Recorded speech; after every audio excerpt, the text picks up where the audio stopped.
about getting we're here today to talk about getting started with interpretation and design. And so I'm going to pass it over to Rob to get us started. Great. Thank you, Raven.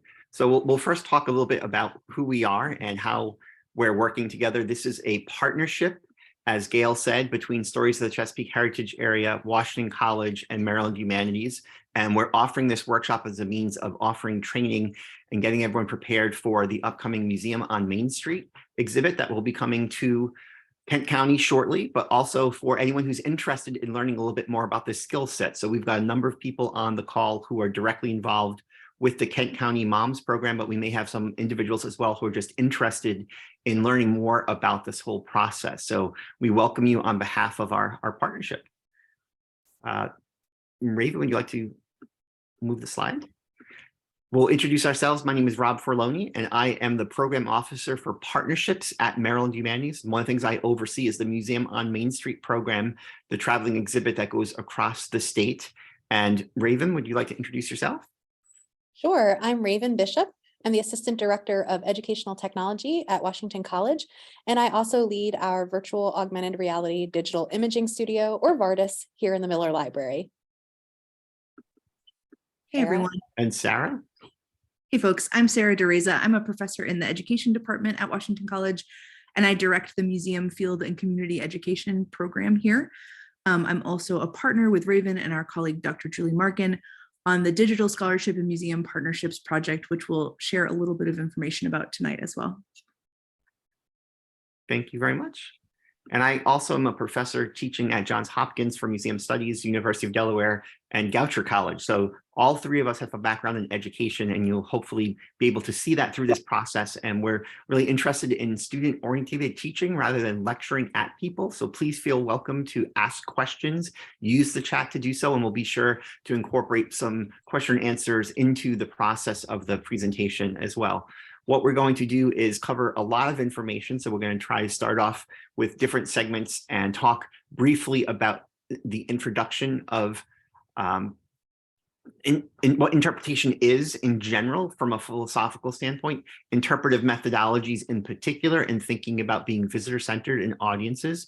And then we'll also talk about the design. So this is the first part of a larger workshop series where today is more about abstract concepts, getting people to understand overall goals and objectives of interpretation and how you go about thinking about themes, audiences, and putting this all together thematically to create an innovative and engaging design as part of the process itself. Then the second part of the series are two workshops that are going to be much more hands-on, where we're working directly with you to help implement your ideas and making sure that we can see this come through to fruition in regards to exhibitions and designs for the Museum on Main Street project itself. So we're really happy to be starting off with this group and really interested to answer your questions and fine-tune and customize it basically to the needs of each particular organization that will be part of the process. Great, thank you. So the next section we want to talk about, again, is just the 30,000-foot view perspective of interpretation. And one of the things that we really would want to emphasize is that what we're trying to do is think about being provocative. Interpretation is not about information. It's not about data. It's about creating meaning. And one of the things that we want to do through this process is allow opportunities for people to engage with information that they can understand how it's relevant to them and how it's meaningful. So one of the things I think that's sometimes problematic, particularly when we're doing historical interpretation, is that we tend to overwhelm people with dates and facts and not really emphasize the significance or the meaning behind it.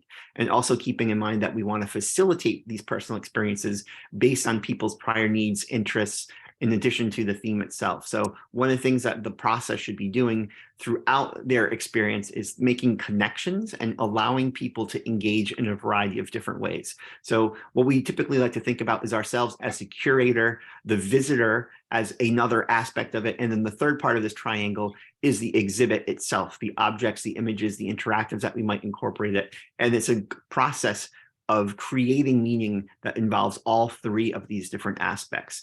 The other thing that we really want to emphasize is we're hoping that this will be visitor-centered and that we're placing the visitors at the beginning and middle of all of the things that we're doing as part of the process itself. And As part of this, we need to understand that people who learn in different ways, and we want to make sure that we're allowing opportunities for them to engage in a meaningful way that's going to be helpful based on their learning. And we'll talk more specifically about that. But again, there's people who learn by listening. There's people who learn by reading text. There's people who are kinesthetic or experiential and need to participate in those different types of ways. So when we're thinking about creating exhibits, we want to always make sure that we're being visitor-centered and viewing ourselves as facilitators or mediators between the stories that we have to share with the audience and the viewers who are coming in. Great. As I said, I've got a lot of information here because people learn in different ways. So some people like reading, as I said, and some people can listen. And one of the things that I try to do through interpretation is incorporate as many different types of experiences as possible for viewers. So we're hoping that when you go through this process and you're developing your exhibit, you're as creative as possible and you think about the people who are typically coming into your space, but also new audiences that you might want to attract. One of the things that we can do is incorporate different types of modalities and figure out how to specifically bring in people that might not typically be coming into our sites itself. One of the ways that we do this is meeting people where they are, respecting changing viewpoints, values, needs, interests, and cultural practices. So the stories that we need to tell should be inclusive. They should represent a wide variety of different types of stories and viewpoints. And in addition to that, make sure that we're creating a safe space where people can come in and have conversations or discussions about the work that's going on in your organization or your site. We'll talk a little bit more specifically about the themes in regards to Crossroads and how you might be able to develop this at your site in particular. But again, having these multiple perspectives and showing for a diversity of opinions is particularly important when we're dealing with the museum on Main Street.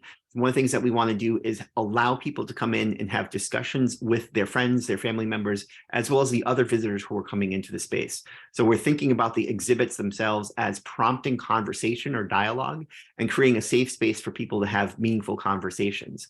The other thing is we need to understand that there's different broadening awareness and values, and that the way that we perceived history in the past might not necessarily be the way that people perceive history today. So we want to collaborate with diverse audiences and stakeholders.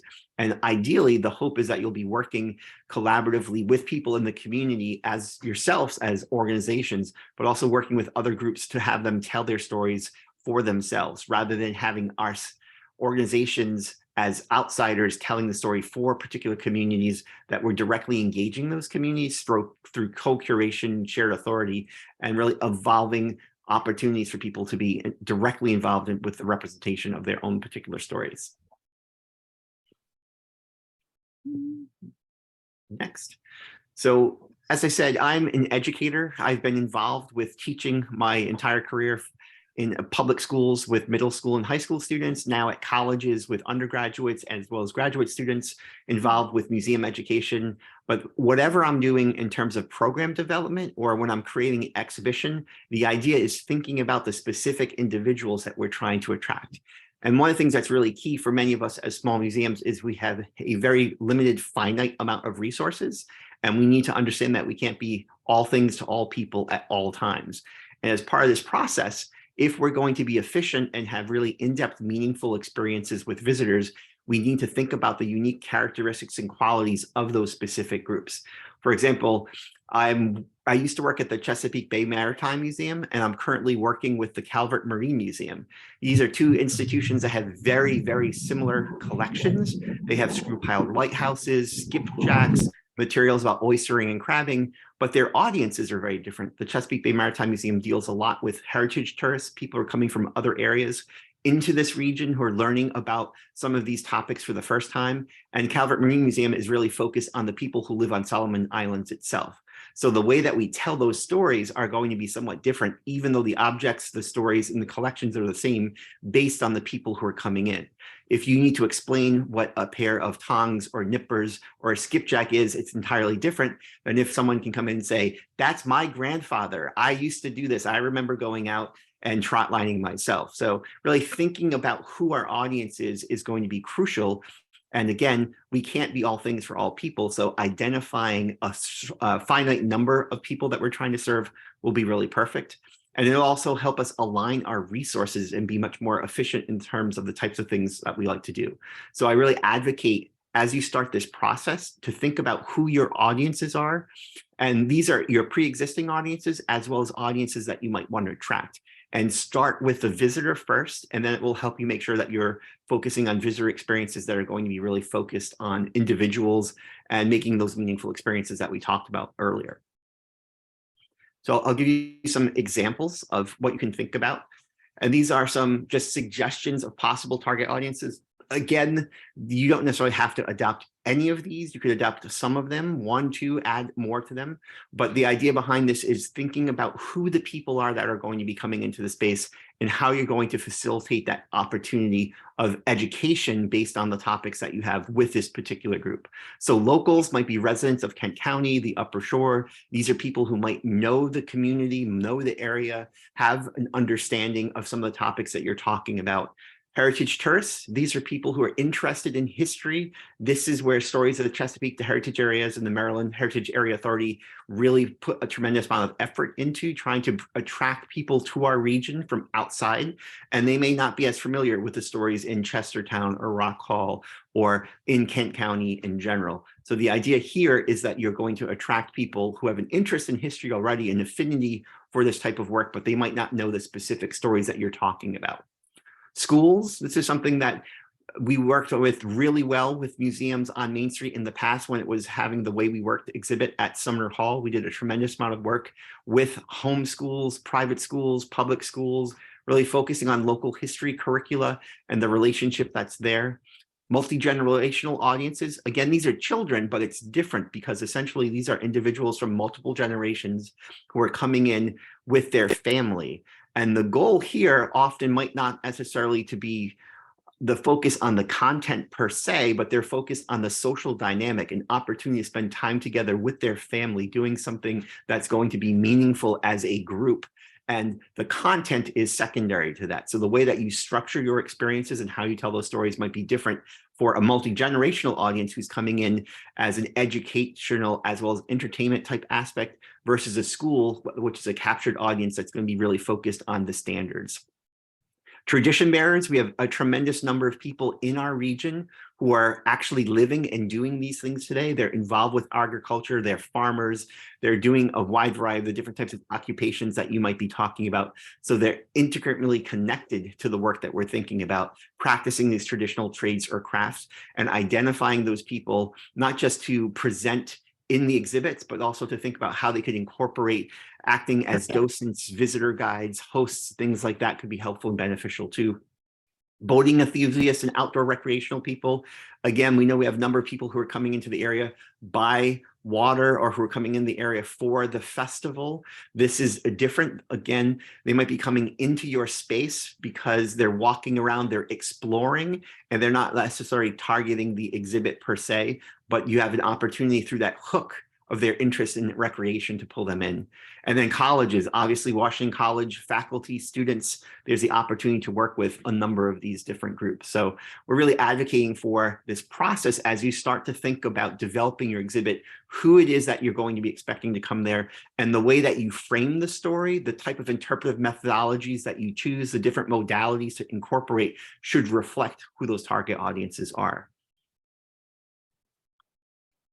So I'm going to talk just briefly about Museum on Main Street, and we'll go into more detail in the future in the hands-on workshops about this. But Museum on Main Street itself is a partnership. So the Smithsonian has a traveling exhibition program that is coordinated by the humanities councils in each state for the most part. In Maryland, it's Maryland Humanities that oversees this tour. And what we do is we bring an exhibition that's been put together about a national topic. In the past, we focused on democracy with voices and votes. We had an exhibit called Waterways that looked at the relationship of water across the country. The Way We Worked was in Chestertown before, and that focused on occupation. But the exhibit that comes to us from the Smithsonian is a national perspective. So it's looking at this topic from a very broad view and incorporate stories that are relative to our region, but also comparatively different from other areas as well. So what we're doing with the companion exhibits is developing something that's really unique and specific to our region that supplements what the Smithsonian exhibit is going to do. So we work with partners to help focus on these particular stories and customize it in a way to really engage people. And what's nice about that is we have a wide variety of different opportunities because it's traveling around the state, and every community has its own agency or autonomy to determine how it wants to reflect that. So when it was in Oxford and Talbot County, they focused specifically on agriculture. When it moved to Allegheny County and it was in Allegheny, they focused on resilience and how their community is adapting to change. Serenity Farm in Charles County was really looking at the long historic period of occupation in that county, from early indigenous times to colonial times to what's happening today. So they're looking specifically at land use, management, natural resources, and things like that as well. So we have a tremendous amount of opportunity in Kent County to determine exactly how to tell the story, and it's up to you to determine how to incorporate those different aspects based on the themes from Museum on Main Street. So the exhibit that we have is called Crossroads: Change in Rural America, and this is going to be traveling around the state. Kent County is actually the last stop on the tour. So on Friday, I'm going to be installing it in Frederick, Maryland at the Rose Hill Manor Park and Museums. It's going to be coming from Allegheny County. As we mentioned, it was already in Talbot County and Charles County. So we're the last stop on the tour, and every site is taking its own spin on this. But essentially, the emphasis here is really thinking about the relationship of what it means to be in rural America, how people identify in that way, prompting discussions about change and what people are doing with regards to resistance, resilience, the pros and cons of these different types of change, and really thinking about the social, economic, and political ramifications of what's happened in rural America over time. So the way that the exhibit is designed, as I said, is with a number of different types of questions. And it's really prompting conversation for people to engage in a meaningful way. So one of the things that we're hoping that you're going to do is identify not just the target audiences, but the themes of your particular group. And I'm going to go into this in a very broad way. And then Sarah is going to talk about it more specifically about how to develop those pieces. So essentially, the theme is an organizational tool that will really help you clarify your meaning, your concepts, context. But again, it should reflect the relationship that you're hoping to have with the overall exhibit themes as well. So it's connecting to your resources, what you have, objects, images, vernacular architecture, the stories that you might have in terms of oral histories. All of that will be impacted by the theme and how things go together. But again, we just want to emphasize that interpretation is about provocation. You want to make sure that what you're doing is providing meaning and engaging people in a meaningful way, not just giving them a lot of data. So it should focus on the significance and help them build understanding. And the hope is here, and I think all of us do this really well, is that it reflects current scholarship and the best research that we have and the new ways of really thinking about how to engage people with regards to history. And the other thing is it should be short, understandable, comprehensive, concise, complete, accurate. I do a lot of this with the National Park Service, and I can tell you it takes us many, many months of wordsmithing, nitpicking word by word to get this document that's going to be federally published in a way. You don't necessarily have to do this. As we said, this is an organizational tool to help you think about how to pull your stories together. And so the last thing I'm going to do is just show you some of the themes that we have with regards to Crossroads. So hopefully you can think this in mind. So Crossroads is designed and it's set up into 6 different sections, and the sections talk about these different themes. There's an introduction, and then there's also a kind of wrap-up section with a participatory aspect that allows people to think about these different themes throughout the process. And we also have questions embedded directly in the text itself.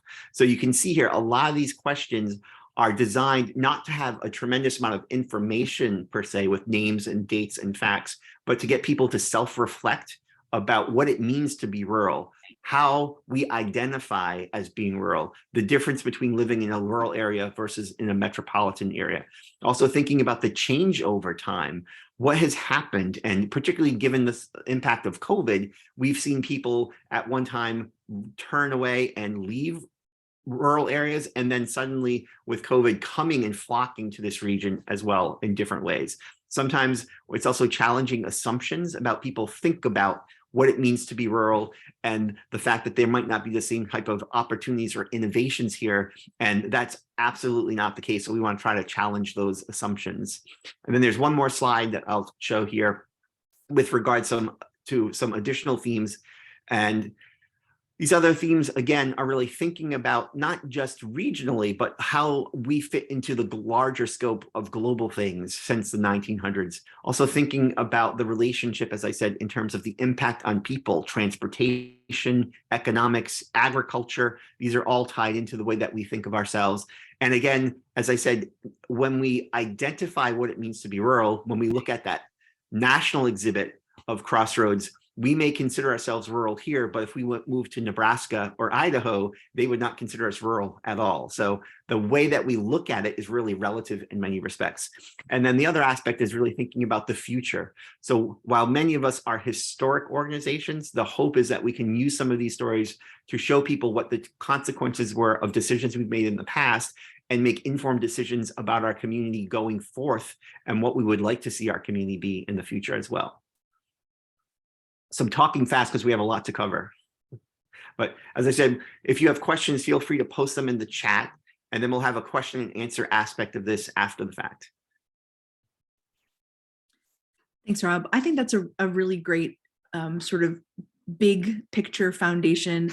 And you'll hear a lot of what Rob has sort of laid down as the basis of our of thinking about interpretation and design woven through the rest of our presentation. Which now is going to turn and get a little bit more specific. So Raven and I are going to focus our parts of the talk on interpretation, both in terms of like writing content, like you would see on wall panels or interpretive text, and then also on sort of environmental and spatial design, some bigger sort of exhibit design considerations. But altogether, right, we're all asking the same big question, which is basically like, what are the spaces that are the stories that our spaces tell, and who are they telling those stories to? So my in the couple of minutes of presentation I have here, I'm going to orient you towards some considerations for writing text, and then I'm going to use some examples from the Digital Scholarship and Museum Partnerships Project, which Raven and I work on, of some text panels that we think exemplify some good or better practices, not best practices, but good or better practices for interpretive design. And hopefully that will give you a sense of what's possible, and also some really practical and applicable considerations for doing this work yourself or doing this work with us in the coming weeks. So talking about who, what, and how are kind of the ways I want to start. I think Rob did a really nice job highlighting the importance of knowing who your audience is when doing design work. And one thing I'd like to layer on to his definition is knowing the difference between who you would love and ideally have as your audience and who actually is most likely to come and show up, come through your doors or engage with your exhibit. You know who people are and where they're coming from, both in terms of like geographically or motivationally, matter to how they are able to understand what you put up in front of them. You know, people are fundamentally shaped in their learning by what their prior experiences are. And so, you know, it's impossible to know. It's one of the great sort of design challenges of creating learning experiences for an unknown other, that you have to kind of work in generalities when trying to figure out what any average person who comes into your space to engage with your exhibit is likely to know. So having a general sense of who's coming and who you'd like to attract will help you have a general sense of what they know before they come through the doors. This matters for a couple of reasons. It mostly matters though, because you have limited time and text to convey new messages to them. So I'm going to try to convince you throughout the course of my presentation that you need to say less, which is like something that people are a little bit allergic to in early storytelling for interpretive design. But one of the ways you can say less and have a bigger impact is by having a general sense of what people know when they arrive, so that you don't need to sort of reteach, and you can build on prior knowledge and experience as you're doing your storytelling in your space. Knowing things about whether your average visitor is a high frequency museum user or a first time sort of kid on a field trip who's never been to a cultural institution or an informal learning environment before will also matter, because different contextual experiences will also shape what people can and are able to do when they're engaging with your exhibits. And knowing what motivates people is really, really important. I think Rob did a really nice job laying out sort of the difference between what a heritage tourist and sort of a captive audience school child, and they are captive, right? Like is likely to experience when they come into your space. So since we're really focusing on text at the start, I want to give you some tips, some basic tips and tricks about readability and sort of reading level. As I was trying to find photos for this presentation, I thought this little one that's in the middle bubble was perfect for this. I look at the back of this person's head and I know for sure that he is zoned out. There is so much text on this wall, and it's about cool stuff. It's about prehistoric creatures, which is one of my favorite things to learn about. But even just from afar, I look at this wall of text in front of him and I'm bored for him. And so I think one of the things I want to encourage you to do is do better.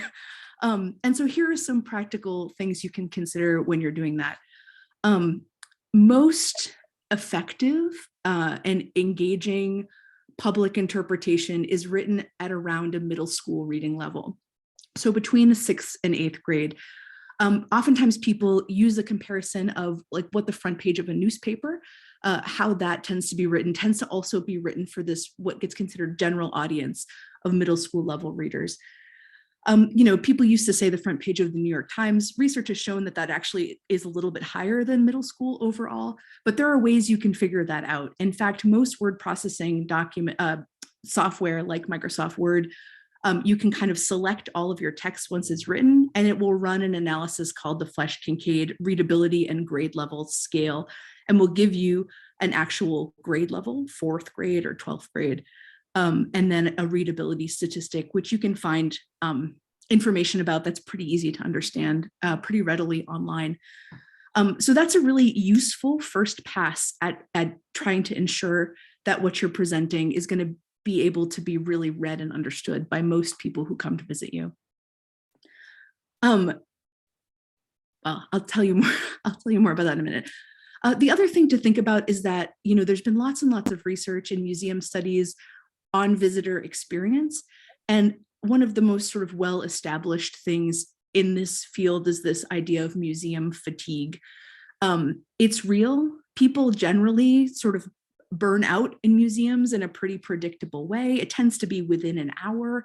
And there are some things that make people burn out and lose interest much more quickly than others. And it won't surprise you, I think, to hear that the more text dense and sort of like word heavy your exhibit is, the more quickly people burn out and get fatigued, cognitively fatigued. They're like actually no longer able to absorb information. You also have to remember that unlike, someone who picks up a book or you who are deeply nerdy and passionate about your subject, museum visitors, sort of casual, informal learners they're not committed. They're uncommitted readers. They don't have to stay and read the whole thing. They can give up at any time. They can walk away with no consequences. And so you really have to do the work of hooking them in and getting to your point in a sort of efficient way. So that you're not losing them for all the many things that are going to compete for their attention in your learning space. And finally, sort of the last bit I'll share before we look at some examples is to sort of think about the importance of being editorial in your storytelling. I often joke that my job, which is not as a content area expert, but as sort of an expert educator, is to work as like expert to regular person translators. There's nothing more fun than listening to someone who loves something passionately, like go on and on and on about it. But I will say that going on and on and on about it is a really easy way to lose people and lose just regular old folks who are not coming with the same sort of passion and excitement that you bring. One thing that's that's a fun problem when you're working with folks who are passionate and expert in their content area, like I'm assuming all of you are, is that every little thing seems important. It seems really hard to like imagine cutting out that one date or that one map or that one particular story. There tends to be this sense that like any part of the whole missing is going to make the accuracy of the whole thing crumble apart, or it won't be cogent anymore, and we'll be doing a disservice to the story we're trying to tell. I'm here to tell you, you can leave stuff out. And in fact, it's really smart to leave stuff out. And so this relates back to a lot of what Rob was describing in terms of having a theme. And we'll look at how to do that in a little bit. But writing short, accessible, and audience-friendly things is incredibly hard, and it's a very important skill to build. And I'll give you some tips today, but when we work together in person, this is going to be a big focus of our sort of workshop work. These questions actually here, I've borrowed from NPR's, NPR does a storytelling and podcasting workshop that's geared toward high school students for a national competition that they do for podcasting every year. That's really delightful. And they have this set of exercises that they call Beyond the 5 W's. So most stories we know have a who, what, where, when, and why. They suggest that good storytelling also at its outset asks these kind of questions. And they encourage people who are starting to craft their story to do brainstorming around these main ideas. These questions can help you make editorial decisions and really focus on what the heart of the story you want to tell is. What's the big why? What's the thing that's going to stick with people? What's the most important thing for them to leave your experience knowing and understanding? When I use these to help students think about museum interpretation, we spend a lot of time talking about the second one. What is the story not about? It's easy to talk about what it is about, but what are you going to leave out? What's not going to make the 500-word version of this story, and why? So being intentional about what is in and what is out is one great first step to creating something that is, like Rob said, sort of concise and clear and well organized. Yeah. So let's look a little bit at some, well, actually, Raven, can you advance the slide? I know many of you have, I would say, had the great pleasure of listening to Raven and I talk at great length about our Digital Scholarship and Museum Partnerships project. So I won't tell you too much more about it today, except for some key facts. So this is a project that we work on with Dr. Julie Markin, who's an anthropology professor and the director of archaeology at Washington College.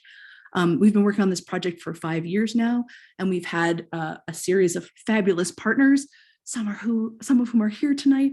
We've worked with Betterton Heritage Museum, the Wharton Point African American Schoolhouse, the Rock Hall Waterman's Museum, and this year we're working with Sumner Hall. And basically we have year-long partnerships where we bring students and museums together to create technology-rich museum storytelling resources. And so we're going to use 2 examples today of panels that we created as a part of this project to illustrate some of the points that I hope I've made to date. So you should know that the sort of authors of this project are our community members, our team, and our students. We participate in a sort of collaborative and co-authorship process. The content of these panels is based in the collection and mission of the museum, and also a set of oral history interviews that Dr. Markin's students collect over the course of the year. So that's what we're using as content. Those are our objects around which we're building these stories. And we do talk about audience in this as well. Because I'm trying to teach my students to write for that middle grade audience, that's where our aim is in language in the panels. But most of our museums, all of our museums to date, right, have really identified a general visitorship as their audience, sort of like not a particularly targeted audience, but a sort of interested non-expert audience. And we have layered on top of that the desire to make our work engaging for middle and high school students, because that's a part of our project's mission as well, is to bring local history and local stories into schools. So let's have a look at what this looks like to do. I'm going to show you quickly one way to organize information when you're making these editorial decisions about storytelling. So this is a model that is developed by the Smithsonian Exhibits team. Let me just tell you, there are 1,000 ways to do this. If this graphic organizer or this conception doesn't work for you, like send me an email and I will send you 70 more that you can look at. But the basic principle is the same. You have to make curatorial decisions. You have to make editorial decisions when you're telling what story to write. So what's the most important part of the story? How can you put yourself through some prioritization exercises when it comes to writing content? The Smithsonian presents this from beginning to end, step 1, 2, and 3. I will say educators, I know for sure, like Raven and I suspect Rob would really encourage you to go from 3 to 1, but we'll follow the model and kind of go the way Smithsonian has suggested. So start at the beginning. What is the big idea? What is the content that you hope to cover in the course of this exhibit? In order to understand that content, what specific things do people need to know? What people, places, things, dates, times, events can constitute the sort of key messages of the exhibit that you're building? And then finally, what will people know or be able to do or understand better when they leave? What are the critical questions that your story will allow them to answer once they move beyond the walls of your exhibit? As classroom educators who are kind of design nerds, we tend to start at the end and say, what's the essential question? What's the big thing that's going to transfer, knowledge across all sorts of disciplines, and people are going to be changed by having learned it? It's maybe a little bit ambitious, but it is important to think about, what will people know or be able to do better or care more about having had this experience that they couldn't before? So let me show you what this looks like in practice. We'll start looking first at, and quickly, because I'm short on time, at how we thought about this work with the Wharton Point African American Schoolhouse Museum in Wharton. So the big idea of this exhibit, which we're going to show you in a minute, was that the Wharton Point School was a vibrant one-room school community serving African American families in Kent County for a particular span of time. As we looked at the objects, as we listened to stakeholders who participated in helping, do this, facilitate this collaboration, as we listened through oral histories collected by students, some key themes emerged in relationship to that big idea. The importance of collaborative learning, the balance of play and work, the content of the school itself, and the sort of essential role that the greater sort of Wharton community and Kent County community played in making that a sort of a vibrant one-room school community. And so pulling this all together, we realized that after experiencing this exhibit, what a person is most likely to be able to understand or describe better is what the experience of being a teacher or a student was like in a rural one-room schoolhouse in this particular point of time. So here's what the exhibit looks like. It's I know it's small and hard to see. Raven can maybe pop the link in the chat that you can go out to and look at this exhibit online. But a couple of things I want you to look at sort of zoomed out. And I'll tell you, spoiler alert, students designed these with Canva, which we are going to teach you how to do. So yours can look this awesome too in short order. So all of our exhibits have 4 panels. We always start with an introduction to the project, which contextualizes us and the sort of authors and process of developing these panels. And then we derive the themes, just like Rob suggested, from the content itself. So as students and community members listened to and looked through the content of this collection, what the day in the life of a student, the day of the life in the teacher, and sort of the integration between school and home became the key themes in the exhibit. And you can see here, those key themes are denoted with large, bold text that's sort of at the top of the story. You'll also notice, I hope, some smaller but also bold text that designates sort of different areas and types of information. And you'll see different types of objects and images sort of all scattered through, which also have textual information associated with them. Stepping back and looking at it as a whole, you can tell this exhibit belongs together. The font is all the same. It's sort of cogent. The colors match. It's organized in the same kind of way, panel to panel, but there is some visual variability so that you're getting something that's sort of interesting and eye-catching and not sort of repetitive and redundant as you go through. Let's zoom in, Raven, and see a couple of things specifically. And then I think I'm going to cede the floor to you. We won't look at the second exhibit, but we can have it up for folks if they want to look at it at the end. So here I've sort of zoomed in on two specific parts of the panels to show you a couple of the different design choices we've made, and also to let you read the text, which I hope you find as accessible as we say it should be. When we design panels, we use different font colors and sizes and different typographical emphasis. Here we use italics to designate specifically when we're using a direct quote from the oral history interviews that we're using. We've eliminated jargon and tried really hard to use straightforward and accessible language, no technical terms, just terms that any old person who would be curious about school history would likely know.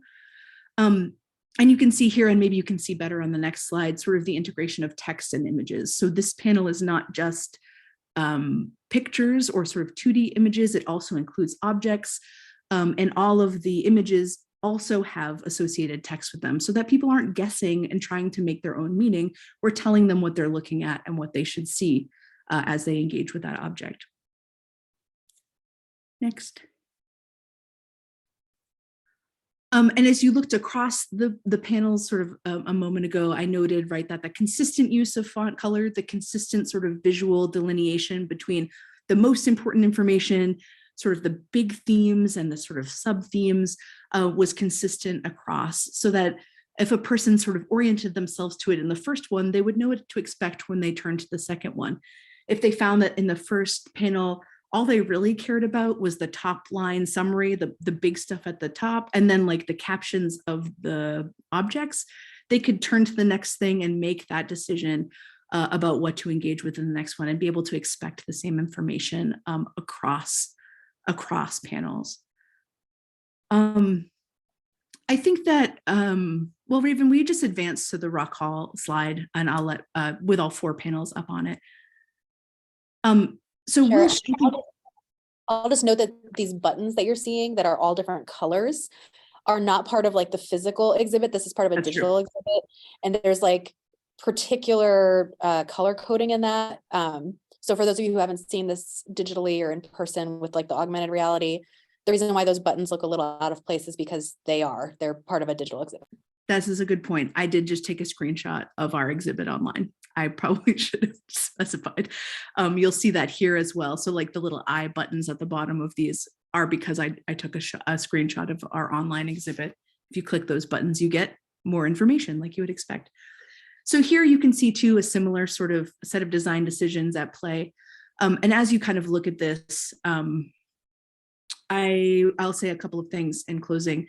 So being intentional and curatorial, simplifying and insisting on clarity in your written content is the #1 thing you can do to make sure that the essential stories that your space wants to tell are effectively communicated to other people. It can be hard to say less. I think I only saw Rob's comment in the chat sort of pop up for a second. It's much harder to write less is 100% true.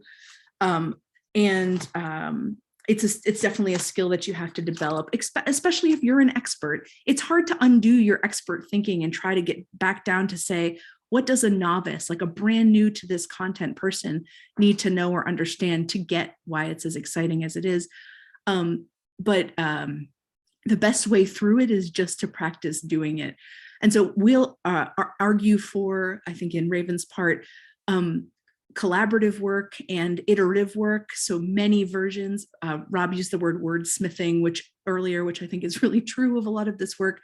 You kind of got to go forward and back in this process many times to land at the right result. But I promise, particularly in relationship to written content, that effort is very much worth it. The last thing I'll say is that if you want to know if it works, the best way to do it is to give it to your intended audience and let them have a pass at it. I will say my middle school son is like the test case for a lot of the work that we do. he seems down with it. He's okay. But like, you know, there are people in the world who are willing to be your guinea pigs in these ways. And member checking or sort of focus grouping or testing out these things with the folks who are your intended audience is one of the best ways to make sure you're doing exactly what you intend to do and conveying what you mean to convey. I'll turn now to Raven. Thanks, folks.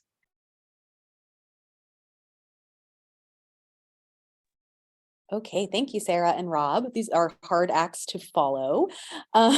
So my portion of tonight's workshop is focused principally on design from a very broad perspective and really the practical considerations that go into making design decisions for your exhibit and your interpretive project.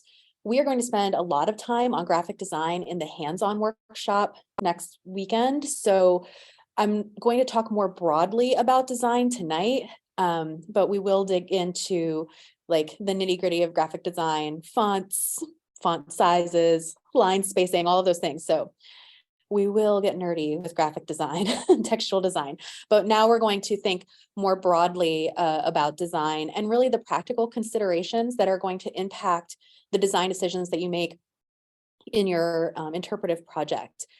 And so, as Sarah and Rob both noted, we're all educators here. And as an educator, I love a good acronym. Making plans acronym just for tonight's workshop. I'm still sort of workshopping it. So tonight is this acronym's maiden voyage, and I'm hopeful that it will help guide our conversation. And the reason why I felt the need to acronym this was because the practical considerations of developing an exhibit can be really complex because there are multiple things you need to think about that all kind of come into the interplay of how do you get that big story that you've developed and get it to convey to the audience that you've dreamed of in the physical space that it's going to occupy. So that's what I'm going to be talking about tonight. So plans stands for performance, location, audience, activity, accessibility, needs, and sustainability. So the P stands for permanence. And so when you're thinking about designing an exhibit, one of the questions to ask is, how long do you anticipate this interpretation project lasting? Are you building Stonehenge? You want it around for millennia? Or are you building a sandcastle? Do you want it around just for a day or a week or a month? Neither of those things is more right or better than the other. There are relative opportunities and challenges to both a long-standing work that you intend to last well beyond your time on our planet and a temporary ephemeral exhibit. So as you're kind of considering how long you want this exhibit to last, one of the things to consider is durability. And so of course, we talk about durability, we're talking about materials in some regard, right? So if you want something to last for decades or centuries or longer, you're going to want to use more durable materials like stone, right? Like this first image here. And if you're working with an exhibit that lasts for a day or a week, you can use less permanent materials. But beyond the durability of the materials themselves, another piece of durability to consider is the durability of ideas, language, images, and technology. So we all here on this Zoom tonight understand that the way we think about information is different today than it was a decade ago, than it was 50 years ago, than it was 100 years ago. So as you are thinking about the permanence of your exhibit, if you're designing for something that's going to be here for decades or centuries, then you want to be thoughtful about how you convey ideas with the understanding that those ideas are going to change over time. If it's more ephemeral, you can have a different conversation about that. In terms of language, we know that language changes over time too. So for instance, if I was designing an exhibit for a children's science museum about non-Newtonian fluids, which they jiggle, so this reference will make sense in a moment. If I choose to title that exhibit Getting Jiggy with Non-Newtonian Fluids, I'm going to get the Will Smith reference to Getting Jiggy with It. But I can tell you that the college students that I work with here at Washington College are probably not going to get that reference from a song from my teenagerhood. And certainly, 5 decades from now, that reference is going to be totally lost. So if you're designing for something that's going to be around for a long time, using, pop culture references or modern day parlance is less useful. But if your exhibit is more temporary, then it's easier to lean into those things, right? Another thing to think about with durability is the durability of images. So I'm sure we've all come across some really lovely interpretive panels somewhere that are showing people from the 50s, 60s, 70s, 80s, 90s who are wearing clothing that we no longer wear today, who are using appliances in their homes or schools that we no longer use today, that are maybe using technologies that we no longer use today.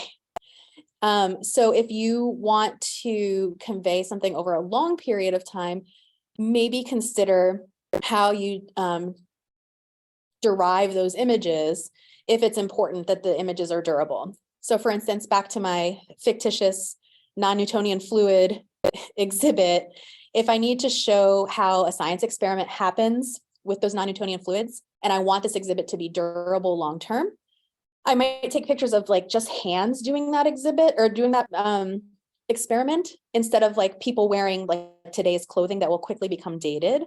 Or when I shoot those photos, I'm going to ask people, I'm going to take them in a neutral setting and I'm going to ask people to wear, like jeans and t-shirts, like things that are likely to withstand the test of time. And then finally, durability of technologies. So if my intention is that I'm going to create Stonehenge or something, some kind of megalithic thing that's going to be around for a long time, but I also have the intention to link the thing to like a technological resource, I should not literally cast a QR code in stone, because I can guarantee that QR codes are going to go the way of the 8-track over the next few decades or maybe even 5 years. And so we would not want to laser etch a QR code into those stone markers that are at the top of this slide, nor would we want to cast them in bronze. Instead, we would want to plan for change. So what I like about this middle image is that we can remove this QR code sticker as the technology changes or as the website changes. And we've made a space for it so that we can shift it over time. If you're going to build the stone structure or you're going to cast something in bronze, consider anything that's technological to be like a companion piece that can clip on or be installed near and then removed and is more temporary. And the last thing with the P part of our PLANS acronym is that impermanence is really lovely too. So pop-up banners like the ones that Sarah and Julie and I work with our local museums to create are great because they can pop up, they can be up for a period of time, they can go away, they can move locations. There's something really lovely about being a part of an exhibit that was only around for a short amount of time and then it moved on to other things. So you don't always have to build Stonehenge, but the longer something's around, you have to think about durability. So another thing to think about is location. So where is your interpretive project going to physically exist? And what are some aspects of that physical location that you want to maybe highlight or lean into? So this image here is just a really fantastic piece of interpretation. It's maybe hard to see on the screen, but what you're looking at is an interpretive panel that at the bottom is your typical interpretive panel. It's got some text, it's got an image, and then above it is a clear lucite window. And so when the viewer is looking through this window, what's etched on it is a rendering of a home that had once stood on this space and had belonged to people who were enslaved. And so what we're looking at as we look through this window is helping visitors understand a dwelling that is no longer there and visualize what it would look like. So this is just one example of a way to lean into your physical space and make visible maybe the invisible. With some of the folks on this call, I've had the pleasure to be in some of your spaces and they are so cool. And so the buildings themselves are amazing. And there may be things in those buildings that you want to highlight. So there may be a particular fixture or a particular windows or a particular shanty boat or arc that you want to highlight, or there may be a water pump that you're interested in highlighting. So there may be things about your physical location that you want to show your viewer. It could also be that there are parts of your physical location that make things a little bit difficult. So for instance, if you have really beautiful antique wood floors, but every time somebody walks on them, they squeak so loudly that it creates a lot of noise in your space, that's something you're going to want to attend to, especially if you think you're going to be putting some audio into your exhibit. If you have to compete with like a squeaky antique floor and like an oral history or like audio tour, those are things to consider too. And another thing to think about is what else happens in this space. So some other examples. To answer that, what else happens in this space question, I love this image on the right. This is a mobile exhibit cart that libraries can purchase, or in this instance that a library system has purchased. So there's a vitrine on the top where you can put 3D objects. And then there's like an activity table where people can sit and do an activity. And then the librarians can put books that are related to what's in the vitrine.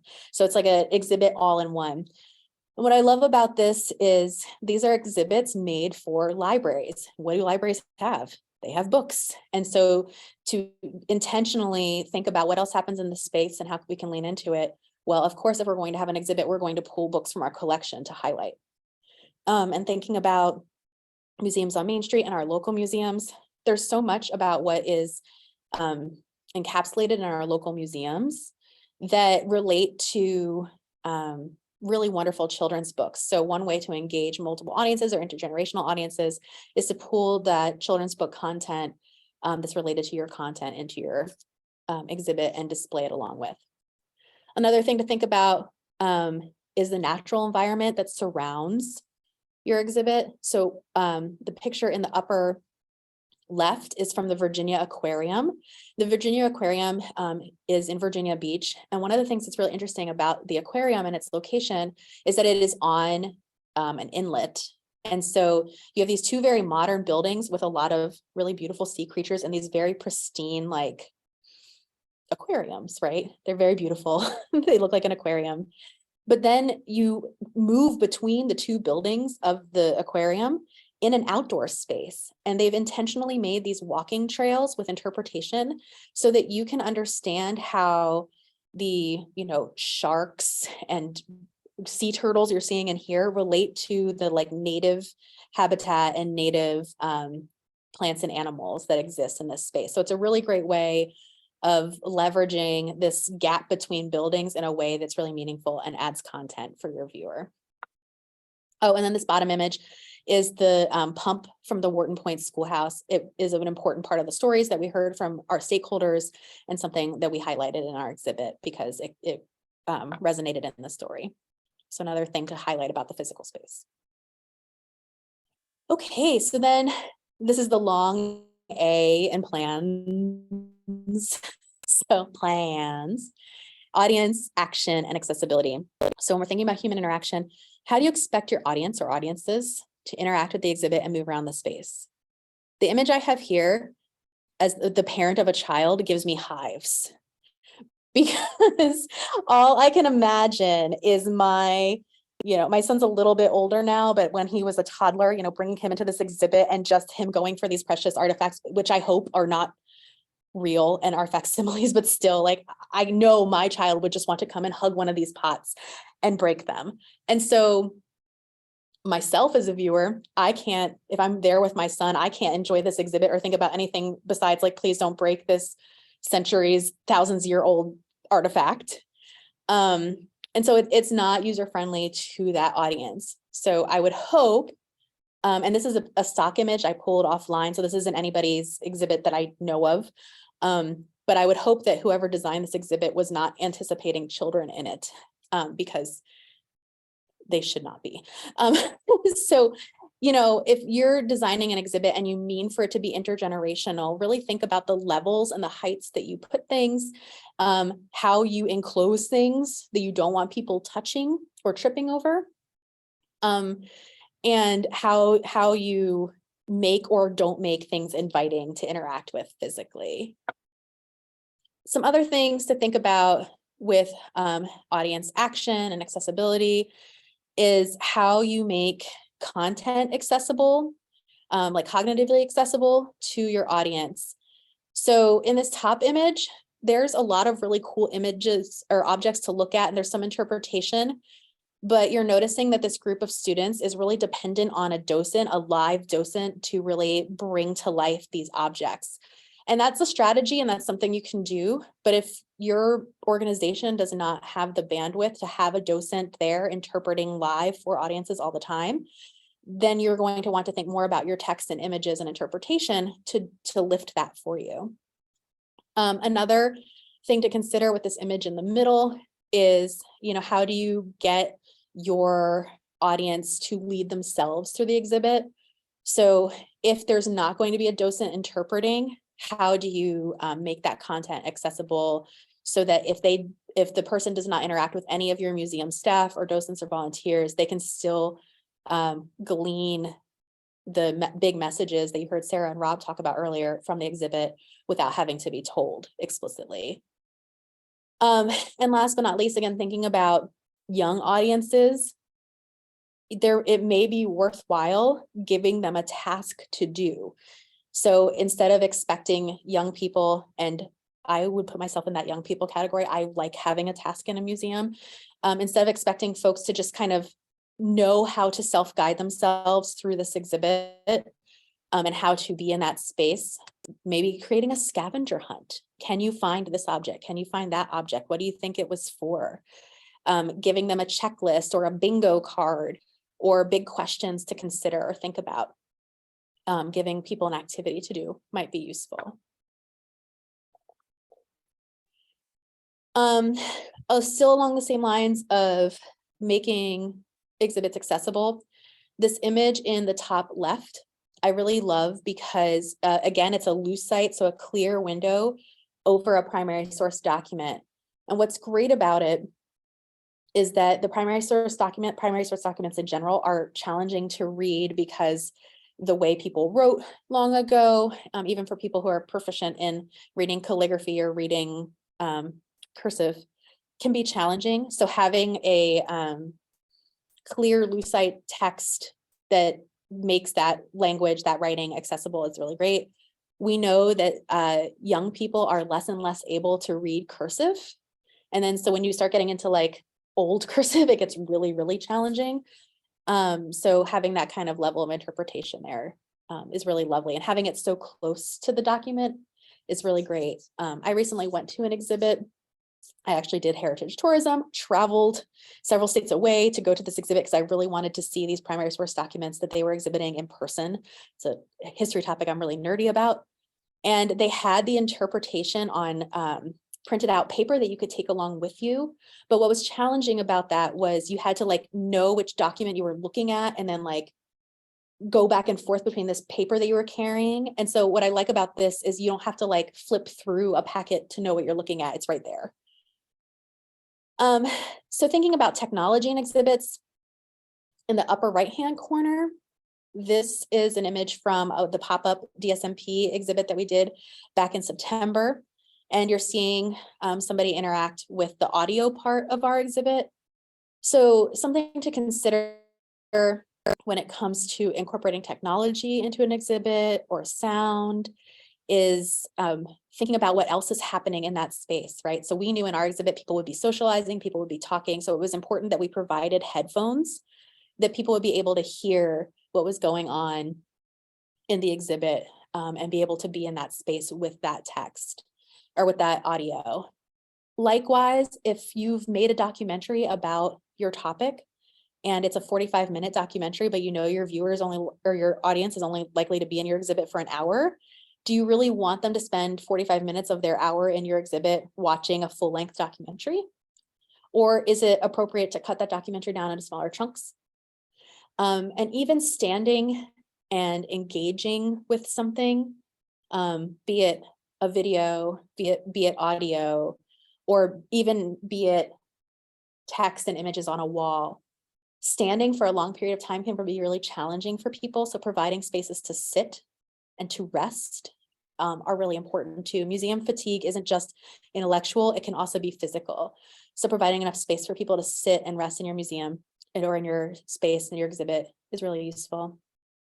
And my last image on this slide is the Prudential Skywalk in Boston. I also love this exhibit.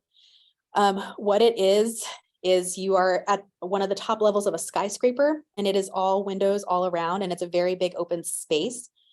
And it looks out over greater Boston. And so what they've done is they've made these little interpretive panels that sort of tell you, okay, if you look out past the red building with this sign, you're going to see this thing. But then they've also got this audio tour.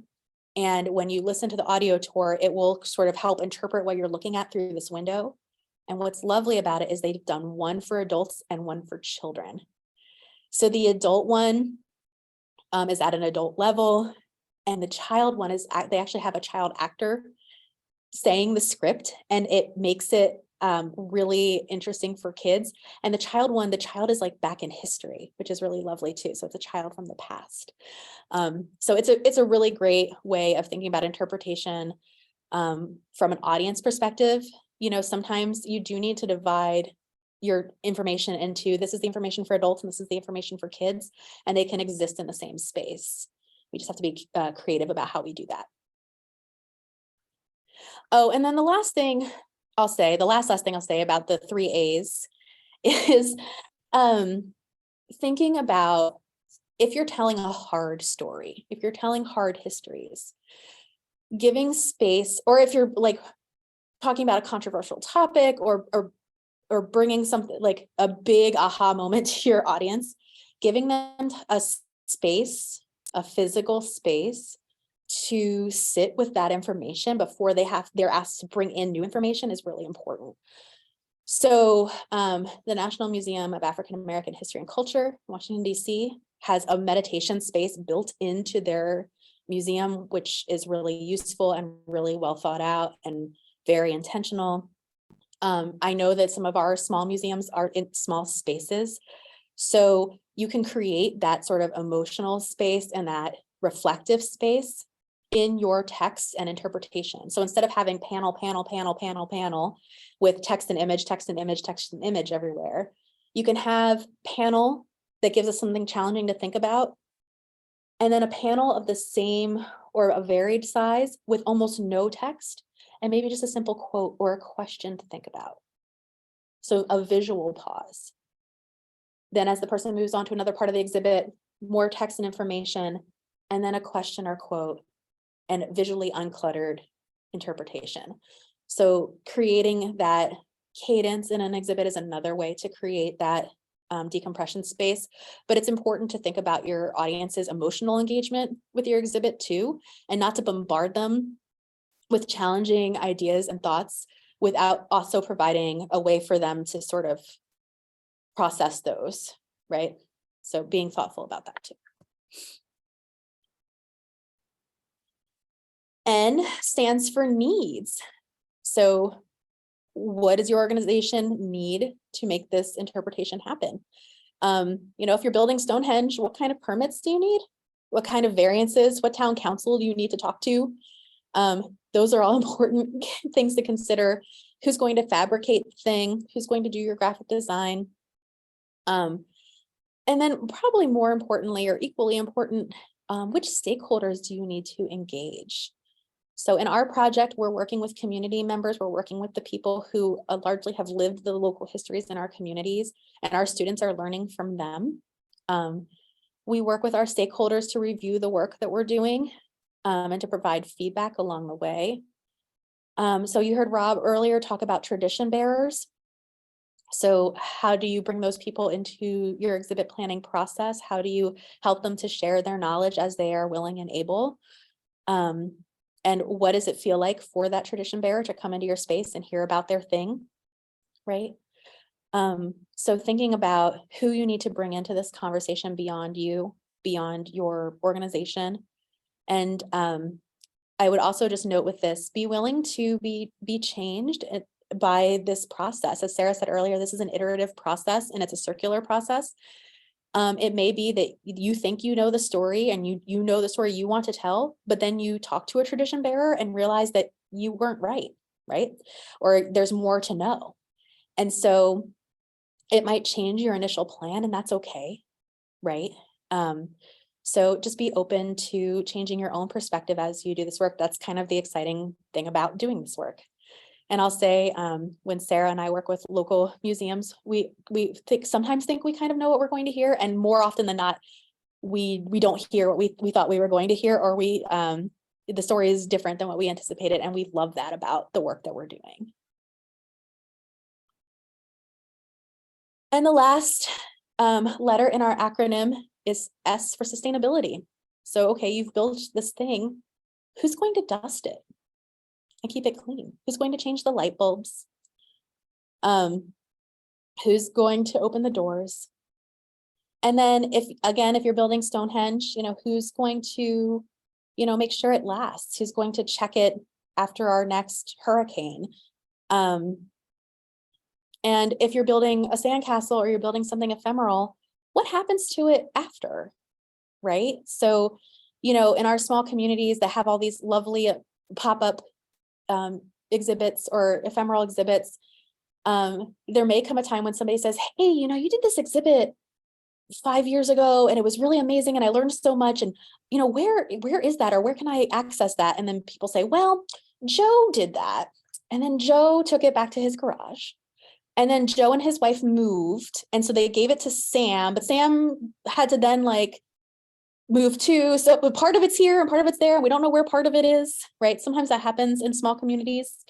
So thinking about storage, thinking about where you're going to keep this exhibit, if it's ephemeral, someplace where you're going to keep the digital files that made it and where people can access it in the future is really important.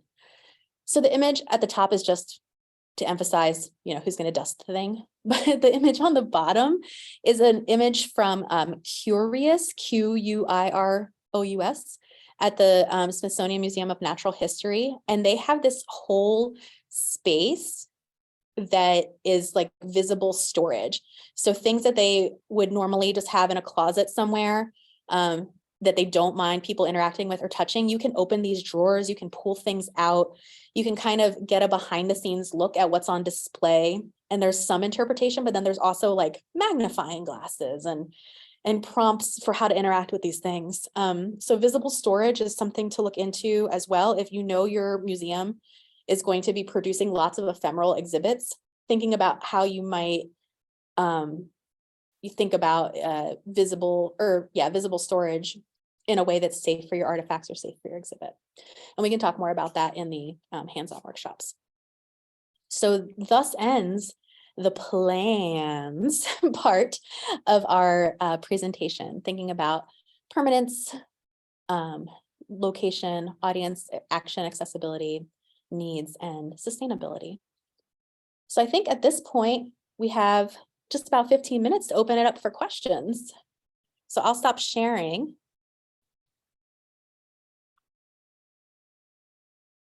So we know we bombarded you with a tremendous amount of information, some conceptual, some about logistics and details. We're hoping that we can go into much greater conversation and details in the hands-on workshop, specifically to talk about what we can do to assist you. But we want to make sure that we allow time for questions and answers now as well.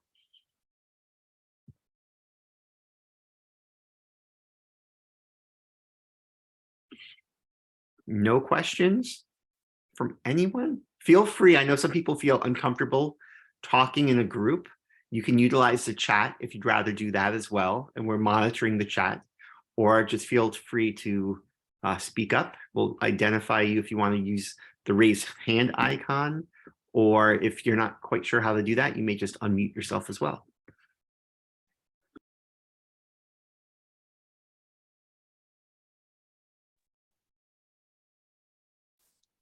Sometimes when my students ice me out in the presentation, I ask them just what's the fuzziest point? Like if you needed, like, where do you most need to learn or understand more based on what we've shared tonight? Where do you still have, where's the area where you still have the most questions? That will help us selfishly make choices about future workshops, but it might also spark an interesting conversation here. I see Judith raising a hand. There Hi. we go. Yes.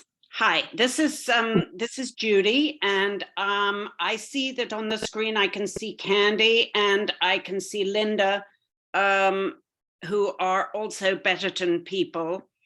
And I think that it would be not an exaggeration to say that we're facing a storage and display concern at the Betterton Heritage Museum, and Linda is spearheading efforts to reorganize and make stuff more accessible and visible, but obviously rotation of material and how to store it so that it's, you know, a lot of it is on paper. So we have to worry about, what's the term I need? You know, Conservation.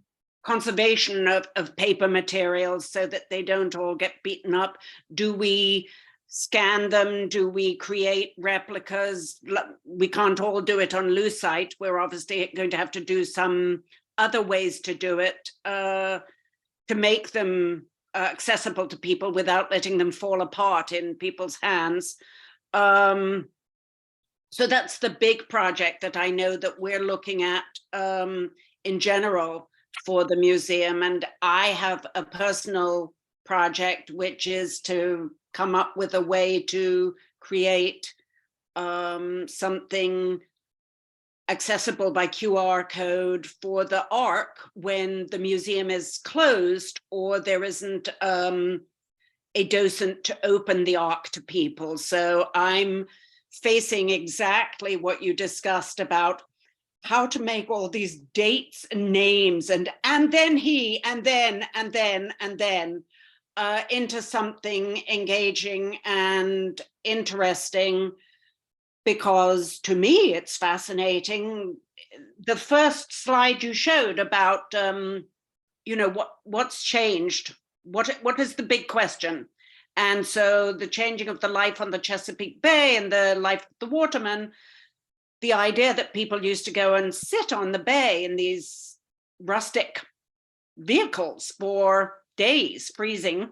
Can we make a way that people can imagine what that was like without going on ranting and giving them too much text? So those are the challenges I'm facing. There are also creative opportunities, though. Yeah. I'm quick to first point you to a really awesome virtual tour of the inside of your Ark that I know very well because Sarah and I had a hand in building it.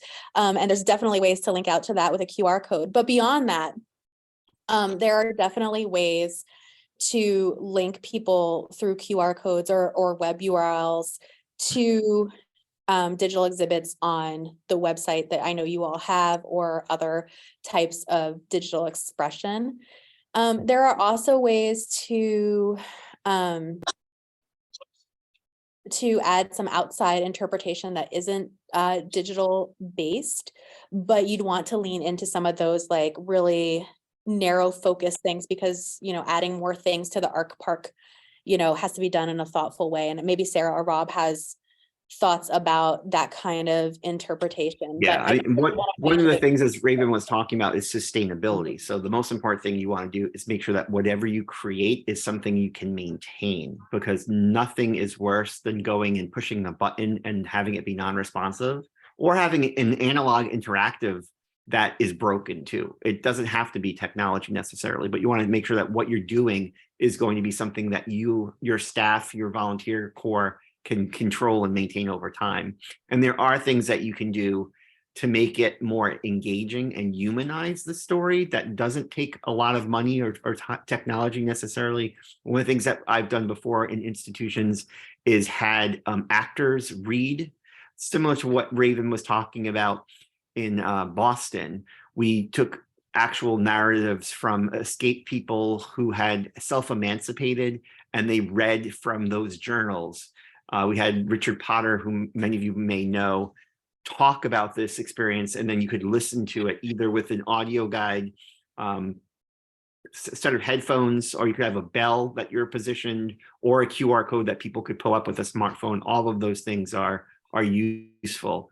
The other thing is incorporating voices into the work as well. So having actual quotes from individuals, making sure that you're focusing on the people and the community and the relationship to how it impacted the people who are living there rather than just the technology or the dates. That's what people are looking for, is that connection and human interaction that sometimes gets lost when we focus just too much on the data. In terms of having too much stuff, that's something I think organizations struggle with all the time. We have so much stuff that just never gets seen, and thinking about what to do with regards to a particular project like this is really helpful, because you can't digitize everything all at once, but you can prioritize based on what the most important aspects are, or if there's a particular thing you want to highlight based on a project or a theme or a partnership that you're working on as well. So that can help you narrow things down in that respect. And one last thing I'll say before we open it up for another question. Oh, sorry, Sarah, I interrupted you, but I can promise you that if you come to the in-person workshops, you will know how to make a QR code by the time you leave. So that is, I can guarantee that. I'll say, I mean, this is a good room for saying this. Sometimes my theory right now is that I'm just going to speak things into the universe in our wonderful small communities and hope that they manifest, because I think it's possible. Judith, the problem you're describing with conservation of objects is one that many institutions in Kent County are talking about right now. And the solution to it is bigger probably than any one of us can afford to manage individually.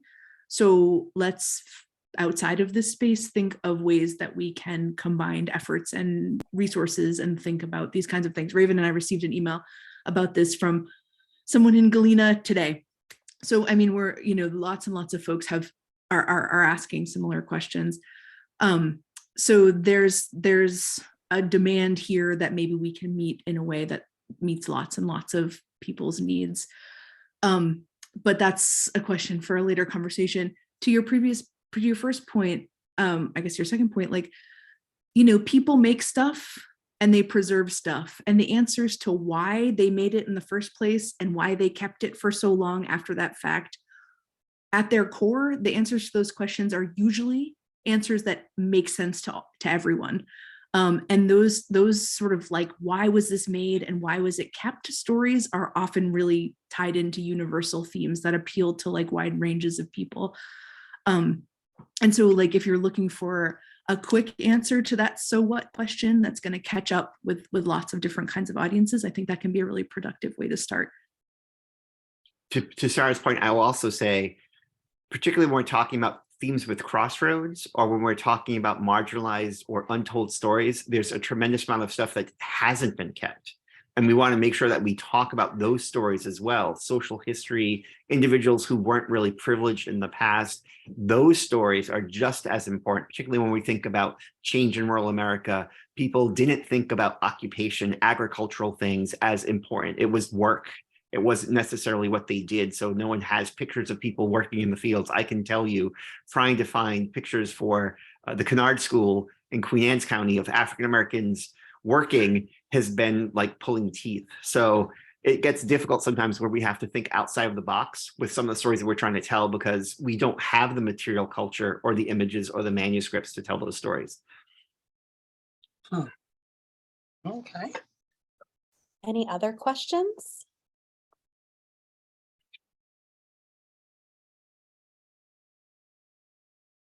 Oh, Gail? oh. Well, I have two questions. And one is sort of following up with what Rob said. Do you have recommendations on where people can find primary sources and objects and things to make their exhibits interesting, exciting, and what to do once you find them or find that object, what you would do with it? And then the easier question is, are there recommendations for fonts and colors for readability that are out there that people should be considering? So I'll answer that second question in a whole lot of detail next weekend about fonts and colors. But in general, broadly, you want to use the least complicated font you can find. So anything with a lot of like squiggles and serifs are challenging to read. You want your font to convey the message that you mean to convey. So we say, you know, fonts are the clothing that our language wears. So just as you likely wouldn't show up to a job interview in your pajamas, the fonts that you choose to convey your message should do the same thing. They should convey the message you're trying to say. And in terms of colors and fonts, the main, most important point is that there's enough difference between the background color and the font color so that there's enough contrast for readability across different ways of viewing. So I lost track of that first question, but the graphic design question was a little bit easier for me to answer. I'll answer the second question. I think the idea is that you need to think outside of the box, and it really depends on the story that you're trying to tell, because it doesn't necessarily have to be just the past. As we said, with the Oxford Museum, they wanted to focus on agriculture, so they worked with a photographer to go out and take portraits of farmers today with their farms, their farm equipment. They had a drone go up and take visual images of what this landscape looks like from above. So that was one aspect of it. With the Allegheny Museum, they did listening sessions. So they went out and talked with the community about resilience and why people chose to stay in rural areas, despite the fact that they were going through significant hard times in the past. And they were using those as a means of collecting oral histories from elder people about what they've seen, and they were incorporating that into it as well. Sometimes you don't have the objects that you need. At the Maritime Museum, we were telling the exhibit of the War of 1812, and we didn't have a lot of stuff in our collection, and no one else was going to give it to us because everyone around the state was doing their own exhibit on the War of 1812. So we did things like created replicas of Congreve rockets. We actually build a section around a actual cannon that we had, and we just had the metal part of the cannon. So we built everything to give you an idea of what the bulkhead was like. As I said, we had Richard Potter read from the narrative of someone who had self-emancipated and incorporated that. We worked with an individual who is a musician, and he played the songs of the actual sailors that would taunt each other on the ships when they were going to broadside and would sing out at one another. So we recorded the music. So sometimes you have to be creative about adding the stuff into it. It doesn't necessarily have to be 100% all one original artifacts. I would bet, looking at that image that Raven was showing, that those vases that you saw are probably facsimiles that are like glued or screwed down to that base, because I can't imagine any curator who would ever allow a real object to be like that. So sometimes the best thing to do is think about what you have, but supplement it with other things to make it more interesting and engaging. The last resource I'll point out is the Chesapeake Heartland Project. And when we're thinking about historically underrepresented stories, they've done an incredible job capturing local African-American history. They've done it in a really community engaged way. I cannot speak highly enough of their work. So reaching out to them if you're looking to incorporate stories about local African-American history. Rob, when you were saying, you know, finding pictures of African-American people at work for Kennard School, I was thinking, oh my goodness, like I can conjure up in my mind images of African-American people working from the Chesapeake Heartland collection and from the work that Lainey started with The Way We Work too, with the Vita Foods collection. So you know, there are. Queen local- Anne's County. Yeah, yeah, exactly. So That's the hard part. There are images and that's part of it too, is not just think about what you have, the National Archives, the Chesapeake Heartland Project, there's a plethora of different places that have things. So again, it's how specific you want it to be to your particular location or site and how expansive you can be, because there's great stuff in the National Archives or the Library of Congress or some of these other places, but they're not tied to Queen Anne's County or to the Eastern Shore of Maryland. So that's a part of it. Yeah. The other thing in terms of untold stories, it's not just African-American individuals or indigenous populations, women, children, working people, you know, thinking about people with pictures of inside packing houses or just the industry. This is the type of stuff that people didn't necessarily collect because it wasn't important. It wasn't the dominant culture. It wasn't the affluent individuals who were able to provide those types of things. So a lot of things that come up as part of the process of Crossroads tends to be a little bit more difficult to find. So you need to be creative about that. But I completely agree with Raven, is thinking about other partners in the region who might have something like the Maritime Museum, like Washington College, CV Star Center, people like that that have opportunities for you to be able to share with those resources. And I don't want to keep us much longer too, but it also thinking about it doesn't have to be a picture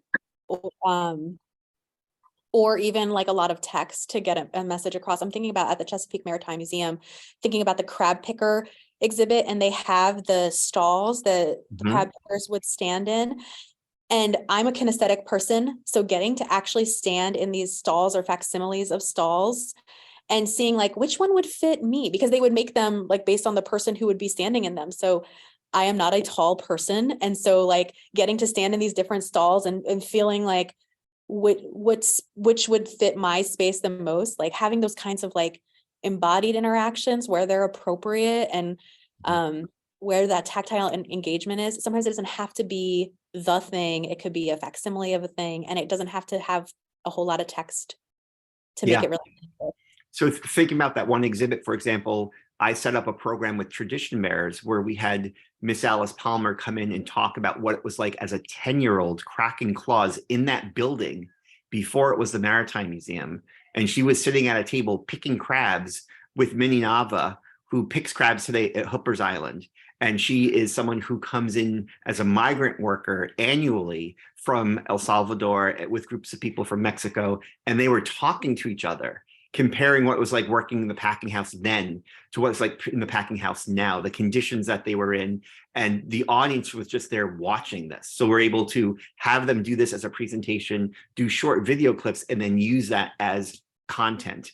And then at the same time, we had a situation where there were kids next to them, and we had felt crabs with Velcro legs so they could pull off the legs and the claws, and then a Velcro apron that you popped open and had jumbo lump meat in there. So again, none of this were artifacts. None of this was original material. It was engaging, it was interactive, it was outside of the box, but it wasn't like an actual artifact that we had to worry about being damaged.